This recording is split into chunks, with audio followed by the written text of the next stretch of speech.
Morning. Winter is starting to make its presence felt, and so we are dressing up warmer because the weather is getting colder. But that is just an indication that the Lord is in charge. As the seasons come and go, He is in charge, and so we cannot say or complain about it.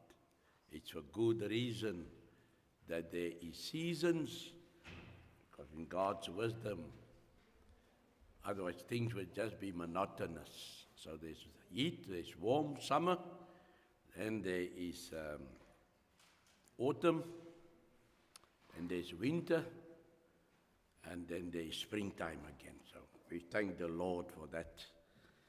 And I think it's now autumn, eh? The leaves are starting to go brown, and the leaves are starting to fall and onto the ground, and we are able to clean and so on. But in all that, maybe our life is also like that.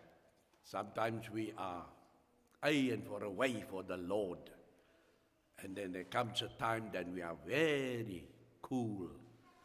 We must just be careful not to become lukewarm, because the Lord says there in Revelations, you are neither hot nor cold, you are lukewarm. I'll spit you out of my mouth. And so, let us not go there. Let us pray the Lord that He keeps us, and we keep on walking with Him. Let's go to our Father in prayer. Heavenly Father, we are thankful and privileged this morning that we can come together in this manner. We come together, Lord, because You've blessed us, and so we want to be made strong, because through the studying of Your Word, we want to equip ourselves so that we can bring the message of salvation to others that do not know. And so, Lord, I'm thankful for everyone that has come in here this morning, even those on Zoom. Lord, we do it because we love You so. Heavenly Father, we are thankful and we pray for one another, and minded of Isaac's sister, Patricia, that has got a loss of speech at this moment. We pray, Lord, that You would intercede there on behalf of Your love for mankind. I pray, Lord, that You would be the healer. We are also mindful of Janita, Edge's wife, that has been taken to hospital in that she had a seizure or fit. We pray, Lord, that You would be with our sister at this time, and then everything would work out for the best. Stretch Your healing hands out on our sister Janita. Strengthen our brother E.J., Lord, as he's a steward that wants to, Lord, worship You in spirit and in truth. And so I pray, Lord, that You would be with these two. I pray, Lord, that You will hear our prayer and our pleading this morning. We're also mindful of Roger, Antoinette's brother-in-law, that has gone through a trial, Lord, where it was an attempted hijacking. I pray, Lord, that he would also have a full recovery. Thank You, Lord, for all the operations that went past, and that there is betterment in sight. Lord, I pray that You would also stretch forth Your hand of healing and recovery over Roger. Be with the family, Lord. They also realize where their help comes from. We're also praying for Benny, John Ray's friend's father, who's also been diagnosed, Lord. And Lord, when we hear of this, we feel so hopeless. But there's power in the blood. We pray, Lord, that you would be with this family, with this husband, with this father, and that where we think the worst, nothing is impossible for you, that you, Lord, will grant them mercy at this time. You're also thinking of Michelle Reynolds, Lord, that's also, Lord, needs to attend hospital for her, a malady. I pray, Lord, that the same would be done to her also, that your healing hands will be stretched out over her, that you will keep her in the bond of love. And so, Lord, we can once again say, the Lord is good. Nothing is impossible for him. And Lord, I pray at this time for our worship here in this day, as it will be conducted in spirit and in truth, that we, Lord, will be strengthened, given wisdom, that we will shine like beacons in the night, in a dark and lost world. I pray, Lord, that we will, everyone can say it was good. It was very good that we could have been in the house of the Lord. It's in Jesus' name that I pray. Amen.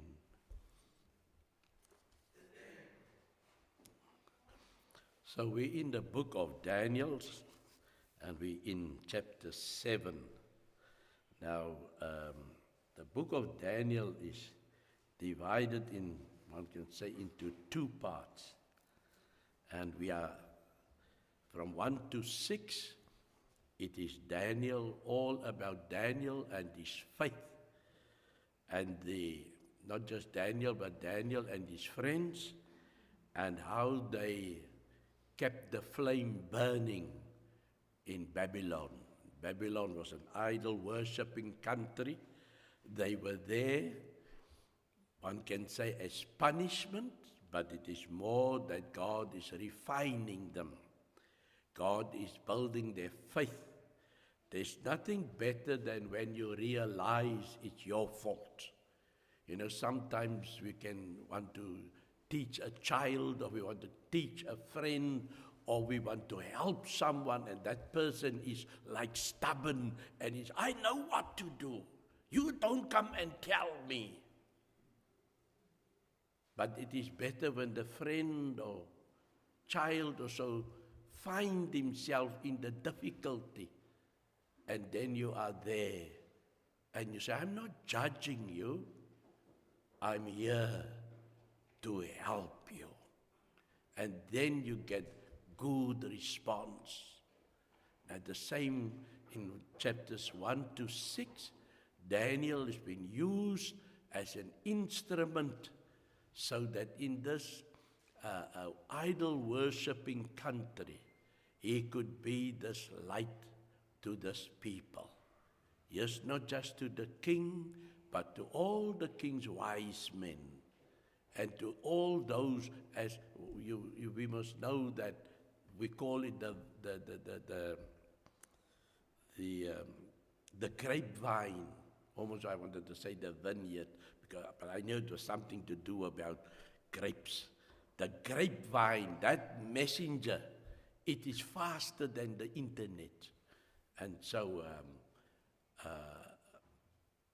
what happens in the king's palace will be taken outside, and everyone would know about it. And we can see from how the jealousy, last time we had this, the impact of Daniel, and how they eventually ended up in the lion's den because of not keeping his faith under a bushel or under a bed or under a table, but sitting in the window, not sitting, it says kneeling, so that everyone can see him. And I'm sure that whole experience went through the grapevine, that the least of the least heard about it. There is a man, and the lions did not touch him, because they say his God protected him. And so, sure, that was the history in the first 6 chapters. God versus man through his instrument. The lesson for us, that God needs us here as his witnesses, as his stewards, to take the word for. Now we are in this where Daniel are now seeing things, visions. Remember, the other visions was the king's visions and all the king's activity. But now Daniel comes to the fore, and he will see visions that will impact the world. And so when we read here in Daniel chapter 7, and we read, and now one thing we hear from chapter 5, then it's the Medes, then it's Babylon. And so it interchanged, but we must not lose track, because the opening verse in chapter 7 says, in the first year of Belshazzar, king of Babylon. You see, now we go to Babylon, but when we go to the previous chapter, it will say, it pleased Darius. That was the Medes. You should actually say that chapter 7 should have followed chapter 5, because chapter 5 starts with Belshazzar, the king made a great feast. He was the follow-up of Nebuchadnezzar. But then here in 7 we see again, in the first year of Belshazzar, king of Babylon. Then you get a little bit confused, but we can read. And it's so the translators felt, let us group the visions of Daniel together. And so instead of having it here and there, they first settled all Daniel's requirements, and now it is the visions that follow one upon another. So don't get confused. Well, we must be good Bible students so that we can divide the word of truth properly as it is there written in the book of Peter. In the first year of Belshazzar, king of Babylon, Daniel had a dream and visions of his head while on his bed. Then he wrote down the dream, telling the main facts. So we find here that what we're going to read now is of Daniel having this vision of animals, a lion, a bear, and a leopard, and then a terrible beast. And it's similar almost to chapter 2, where the king Nebuchadnezzar had a dream of a statue which had a head of gold, a breastplate of silver, and then the belly of bronze, and then the legs of iron. And Daniel then tells Nebuchadnezzar, O King Nebuchadnezzar, you are the head of gold. That is your kingdom. And after you, another kingdom will arise. And after that kingdom, another kingdom will arise. And after that kingdom, another kingdom will arise. In other words, they destroy one another, or they take over one another until the last one, the iron. And then the vision says that the feet was a mixture of clay and iron. Remember that vision of Nebuchadnezzar? And Daniel could outline it with wisdom that he got from God. And then it says, a stone was cut out from the mountain, not with human hands, and it struck that statue at its weakest point where the clay and the iron is mixed. And it ground it to dust, and it was no more. And that stone became a mountain. And that mountain grew and filled the whole world. And then the analysis is that it's all kingdoms. Babylon, the Persian Medes, the Grecian Empire, and then the Roman Empire. Now, in the time when that stone that was cut off, God struck that because another kingdom, a fifth kingdom is coming to the fore. And that kingdom is the church that fills the whole. And now we must remember that Babylon was a region up there where Persia or Iran is today. That was Babylon. Iran, Iraq, Egypt, that was Babylon. It was up there, bordered. Then the Medes and the Persians became Persia, which became Iran today. They became the next powerhouse. They overthrew the Babylonians. Remember Belshazzar, Teke Mele, that writing on the wall, and Daniel gave the interpretation. You have been weighed and have been found wanting. Tonight your kingdom is going to be taken away from you. That same night, Belshazzar was killed, his kingdom taken over by the Medes and the Persians. And then afterwards, here comes Alexander the Great with his force. He took over the Medes and the Persians. But eventually he died, and his territory or his kingdom was divided into 4 parts. And after that, the Romans came along. And it was in the time when the Romans that was in charge, and it was all up there where Iran, Iraq, Syria, Lebanon, Israel, Saudi Arabia, Egypt, that was that territory up there. And up till today, they are still up there, different names, but they haven't spread and covered the whole world. They still up there, where the stone grew and it filled the whole earth. And that kingdom has no end. Babylon came to an end, Medes, Persians came to an end, the Greeks came to an end, and the Romans came to an end. But the kingdom of God is still continuing up till this very place, because we are part of that kingdom.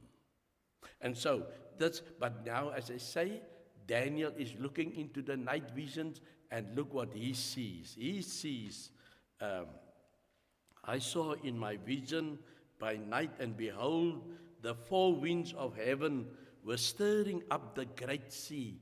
Now, in that time, the only great sea that they knew about was the Mediterranean Ocean.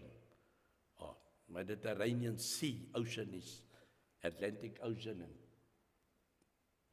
Indian Ocean and the Pacific Ocean. That the Mediterranean Sea. That was the only sea that they knew. So he said, and this great sea was now stirred up, and 4 great beasts came up from the sea, each different from the other. The first was like a lion and had eagle's wings. I watched till its wings were plucked off, and it was lifted up from the earth and made to stand on 2 feet like a man, and a man's heart was given to it. So what do we see? The first one is a lion. Now, Babylon's emblem was a lion. Even today, when the archaeologists dug up Babylon, they found that many lion carvings was there. So that was their emblem. And so I think our emblem is the protea flower, something like that. But they were known as the lions. It says it had eagle wings, and otherwise it controlled it was not just on the ground, but it could move swiftly, because just the lion's power, but wings mean that you can move swiftly. And remember how they conquered the world in that time? But then it says, I watched till its wings were plucked off. That means when they became no more a kingdom. It says, I watched till his wings were plucked off, and it was lifted up from the earth and made to stand on 2 feet like a man. In other words, it brings back Nebuchadnezzar. Remember, there was a time that he went to graze like an animal eating grass. Then he came back, and then his heart changed. When God was finished with Nebuchadnezzar, he became a man and not a god anymore, because he was a god in his country. But he became, pride had to go from him, and he acknowledged God, not to the fore of accepting him as the only God, because his heart was still headstrong, because he still had pride left in him as the king of Babylon. Made to stand on 2 feet like a man, and a human heart was given to it. So that is the history of Babylon. This is what Daniel is seeing in his vision. He sees a great kingdom, but he sees this kingdom becoming meek and mild. No more. Then he says, and suddenly another beast, a second like a bear. It was raised up on one side and had 3 ribs in its mouth between its teeth, and they said thus to it, arise, devour much flesh. Now the bear was now the emblem of the Medes Persians. That was now their symbol again. Now why Medes symbol, and why did it stand? It says it was raised upon one side, because it was 2 countries together, the Medes and the Persians. Both of them conquered Babylon. They had an accord, but the one was stronger than the other one. The Persians were stronger than the Medes, and so the bear was standing on one leg and the other leg little bit raised. So it shows you the difference between the 2 countries. So, and there was 3 ribs between its feet, between its teeth. It shows that, and as it is here, the voice that said, arise, devour much flesh. When they come to power, these countries, they had to subdue the other countries. Look, like us today, not South Africa, America subduing Russia and China. He wants to be the big boss. So there's this power struggle going on. In those years, it was the same. So the 3 ribs could be Egypt that he fought, could be Babylon that he fought, and the other one could be, let me just see, Libya. So these are the 3 great countries in that time which the Medes overpowered, so that they now can become the next powerhouse. But the symbol was the bear. Then he said, after this I looked, and there was another like a leopard. See, lion, bear, leopard, which had on its back 4 wings like a bird. You see the difference? The other one said he had 4 wings, eagle wings. This one 4 wings like a bird. Where am I now? The beast also had 4 heads, and dominion was given to it. Now, this leopard, 4 sets of wings it had to show how swift it moved. Like I said in the beginning, the lion also, it was swiftness. And the eagle is strong and powerful. It's the ruler of heaven and earth. That was the indication of Babylon, that it was the powerhouse of heaven and on earth. But God made him stand on his own 2 feet, brought him down that pride, a boastful house. He became a man. That is now Babylon. Then the Medes and the Persians, they were subdued by this leopard. 4 heads. Alexander the Great did not live. He is the leopard. Alexander the Great is referred to as is identified as the leopard. Now, he moved swiftly from Greek to Babylon, Medes and Persians, that area. He had to come from the west and challenge the east. So it became a greater dominion. And the four heads, when Alexander the Great died, and this is all in history, he divided his kingdom amongst his four generals. And they each one had a part to play. Now, in the Bible history, we do not bother with the Greek Empire at that time. We do not bother about the Empire of Lydia. It is only between Syria and Egypt, the other two heads. So there's four heads. One was the Greek, one was Lydia, one was Egypt, and one was Syria. And only the battles between the Syrians and the Egyptians with Israel right smack bang in the middle. So this is what this head, this leopard represents.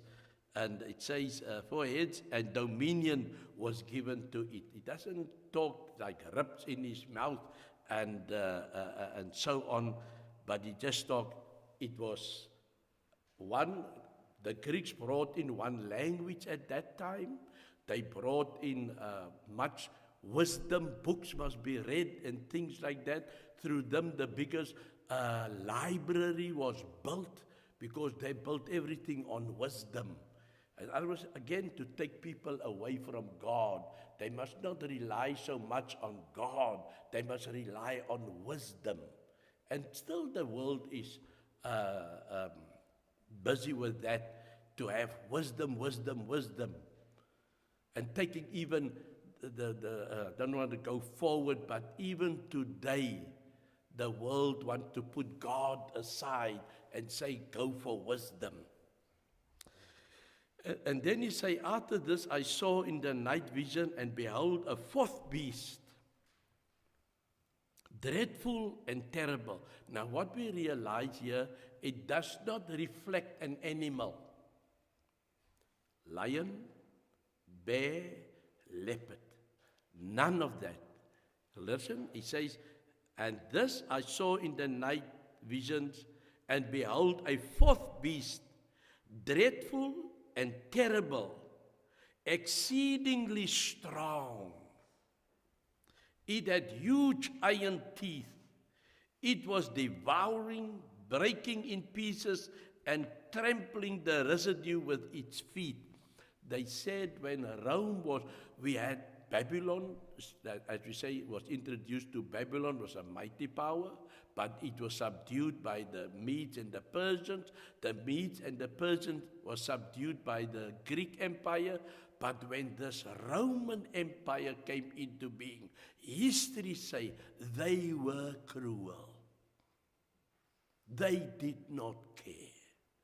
They trampled all over you to get their aim. Remember, they had the greatest, cruelest punishment of everything the world has ever seen is to be crucified. And you know what the crucifixion means to us. That was the Romans. Because the Jews could not kill Jesus. They said, it's in our law that we cannot kill someone. You do it.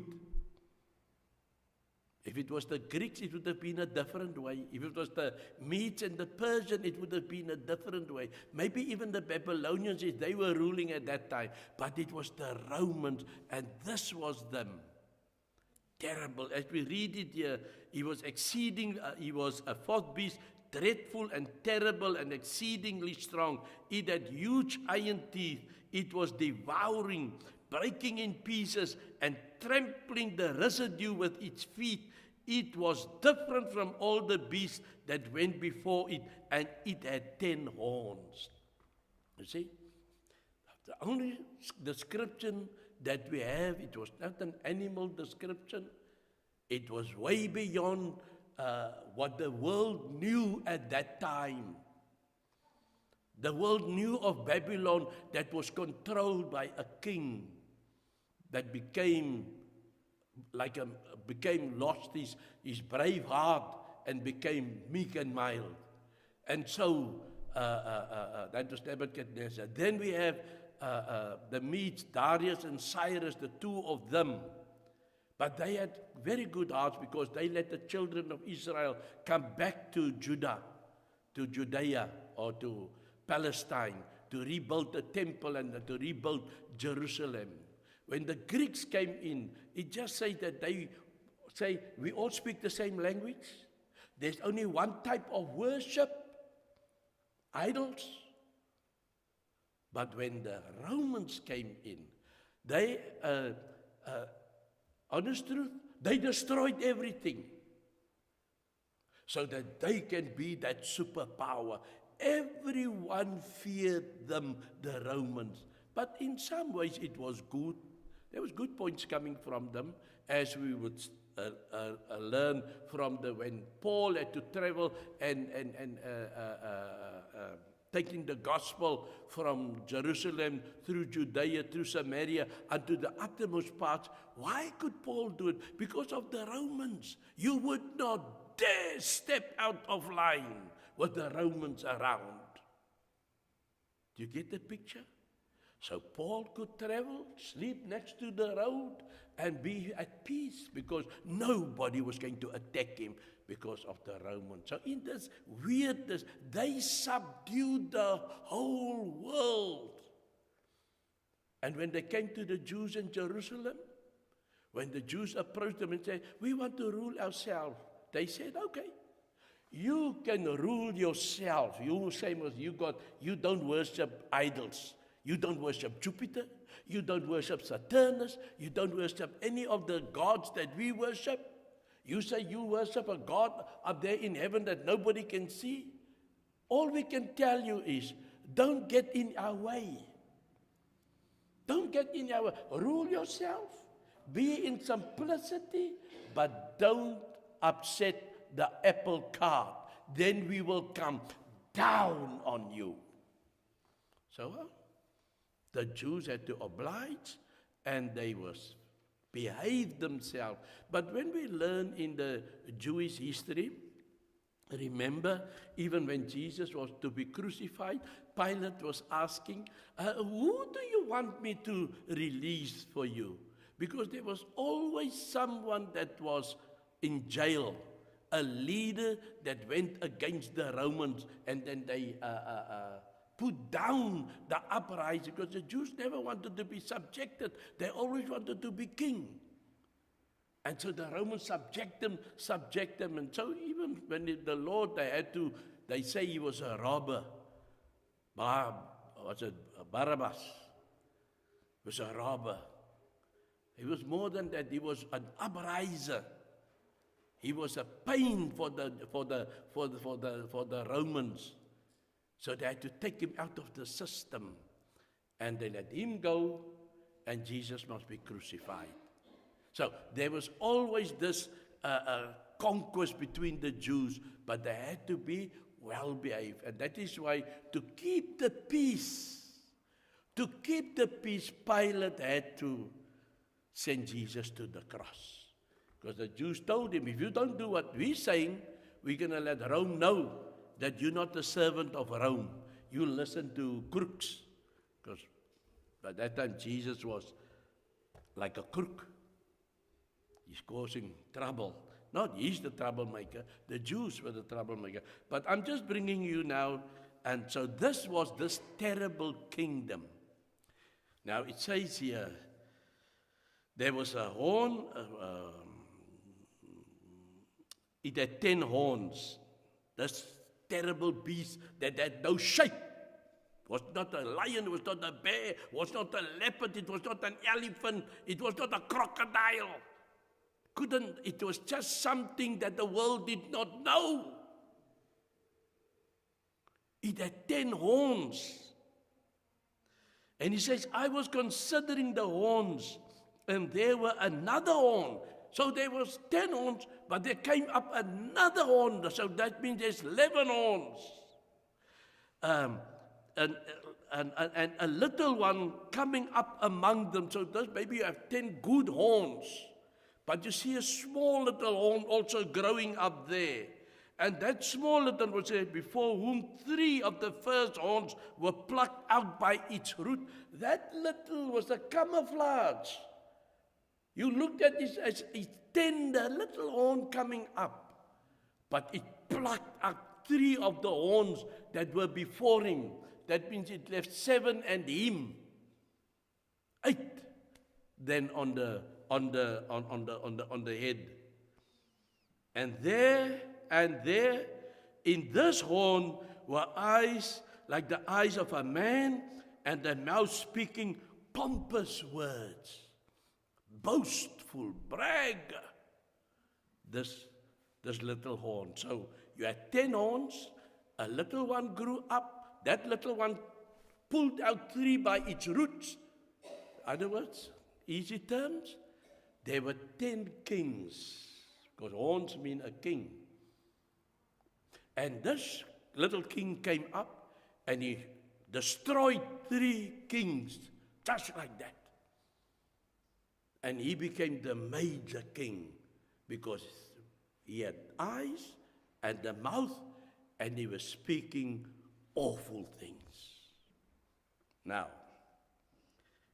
that is the vision that Daniel saw about these kingdoms. Now it says in verse 9, I watched till thrones were put in place, and the Ancient of Days was seated.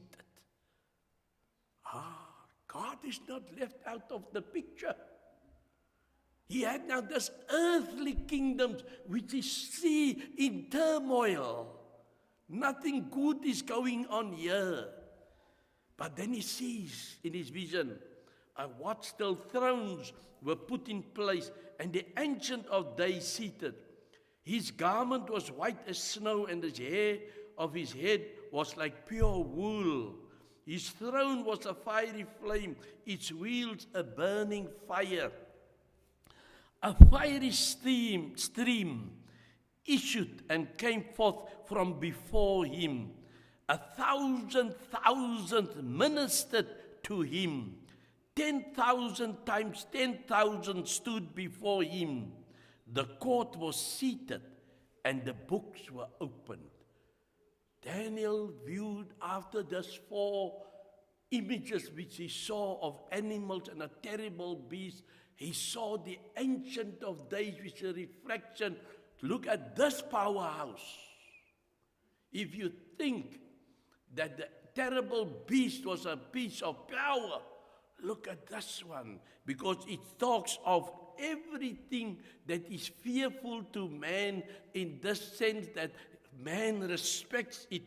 His throne was a fiery flame, its wheels a burning fire. A fiery stream issued and came forth from before him. Purification. Fire pures everything.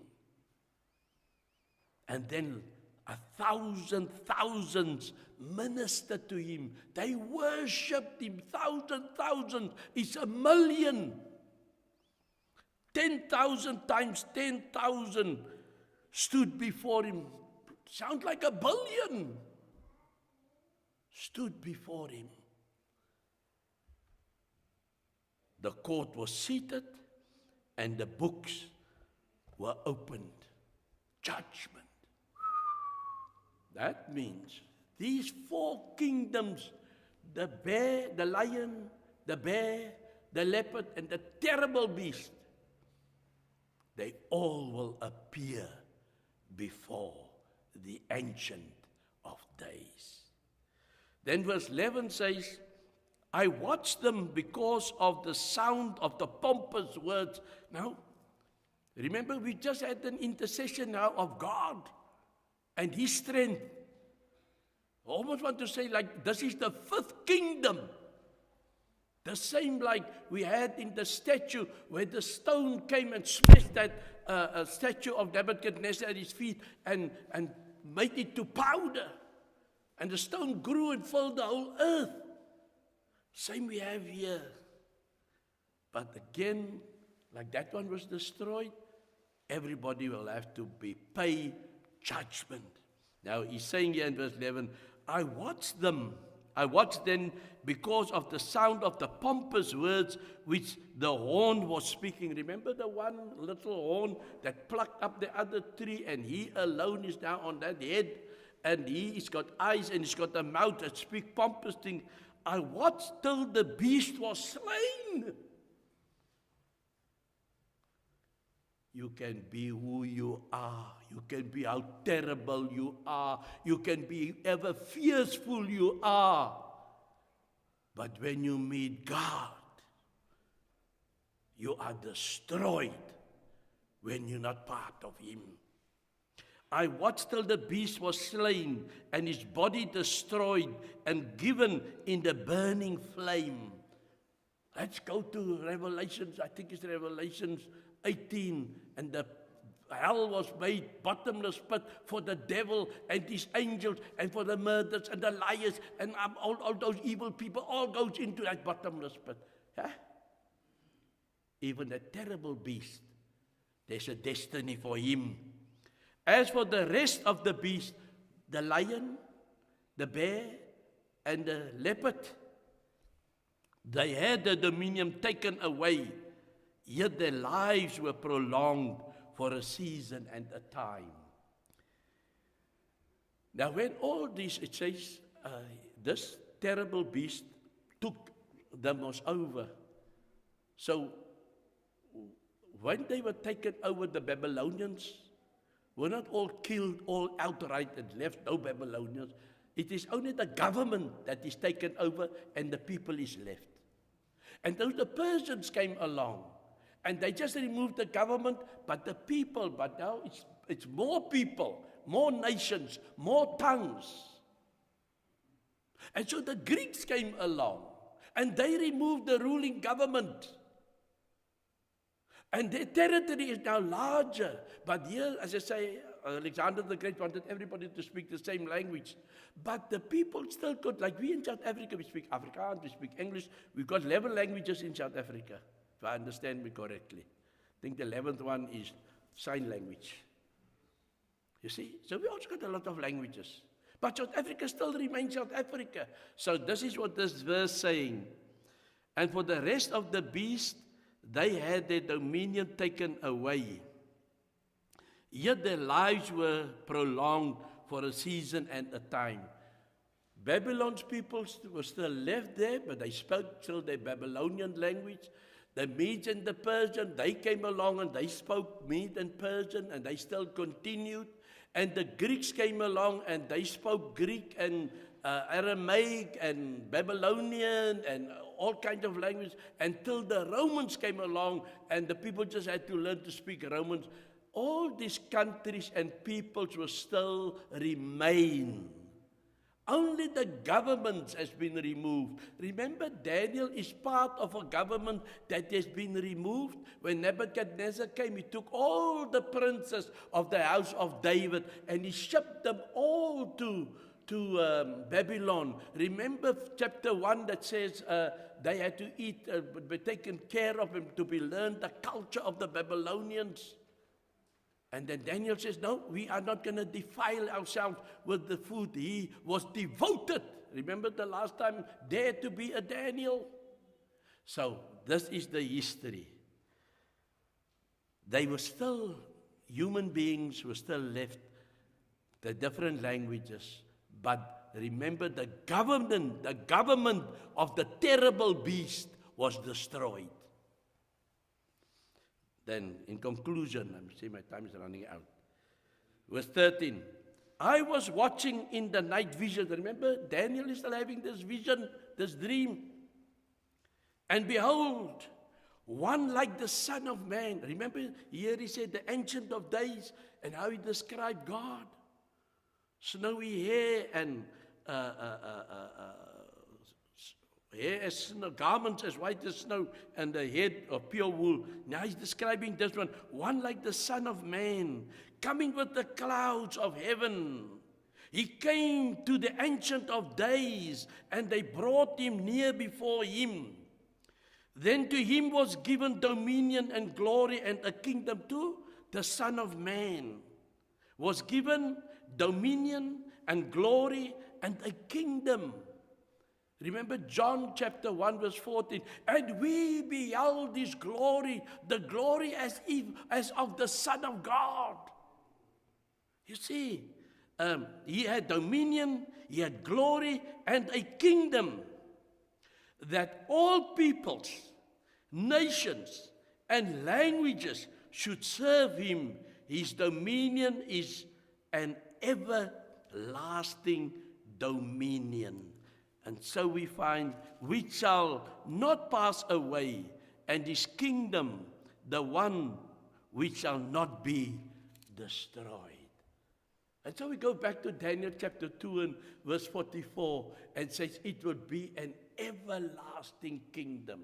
There shall be no end to, there was an end to Babylon. There was an end to the Medes and the Persians. There was an end to the Grecian Empire. There was an end to the Roman Empire. But God's kingdom is continuing, hallelujah, to that and to us. And is made up of all manner of men, all languages.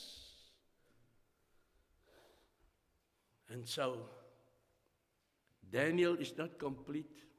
I'll have to call halt now till here and continue next Lord's Day as we will unravel the whole fourth kingdom, this terrible beast, versus the kingdom of God. Looking forward to it. Was it interesting? The wisdom of God. Let us have this one, know this one point. God is in charge. Cyril Ramaphosa may think he's in charge of South Africa, but he's just there because of God, and he will have to give a pay.